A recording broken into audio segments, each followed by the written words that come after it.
Bonjour à tous, aujourd'hui je vous propose de travailler sur Scratch et pour commencer je vais vous montrer comment on fait pour le télécharger.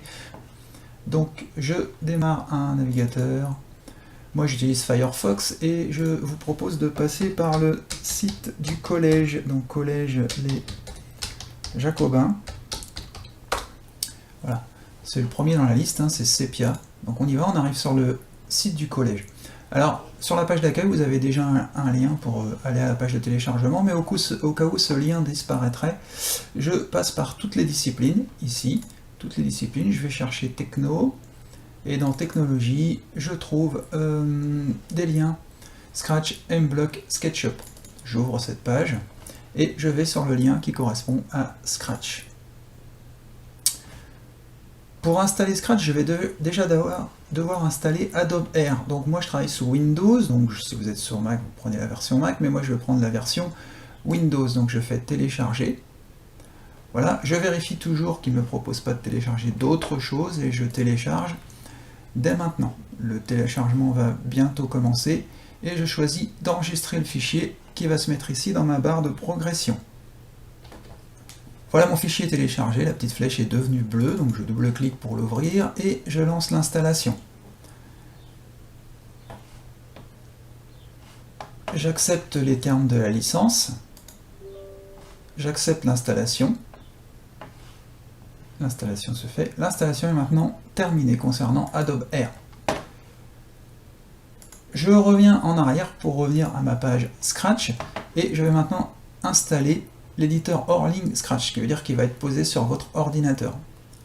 J'utilise toujours Windows, donc je choisis le téléchargement sous Windows et je clique sur télécharger. Et j'enregistre le fichier qui, une fois de plus, va se mettre dans ma zone téléchargement. Voilà, le téléchargement est terminé, la flèche est bleue, j'ouvre et j'ouvre Scratch. Voilà, il faut patienter un petit peu, c'est un peu long, mais une nouvelle fenêtre s'est ouverte où je vois que mon Scratch Office Offline est prêt à être installé. Donc du coup, je vérifie quand même ce qu'il me propose, j'ajoute une icône sur le bureau, oui, et je démarre l'application à la fin de l'installation. Je vais le décocher, mais on peut le laisser, c'est pas un problème, c'est juste pour que je vous montre après. Ensuite, il va me le mettre dans mon programme file, donc tout va bien. Et je continue l'installation. J'autorise à modifier mon ordinateur, l'installation. Normalement, ça va relativement vite. Voilà, la barre de progression, toujours. Voilà. Et l'installation est terminée. Je peux maintenant fermer ou réduire mon navigateur et je reviens sur mon bureau. Je constate que Scratch a installé un icône sur mon bureau et je vais maintenant lancer Scratch. Voilà. Vous reconnaissez la fenêtre qu'on a au collège, je vous propose comme d'habitude de vous mettre en plein écran. Voilà, et puis, c'est important de se mettre en plein écran, et puis dans la petite map monde qu'on trouve ici, de choisir la langue qui va vous plaire. Alors moi je vais prendre le français, hein. Ça sera mieux pour moi. Donc ici je clique français, et je constate que mes icônes et tous mes blocs Scratch sont en français.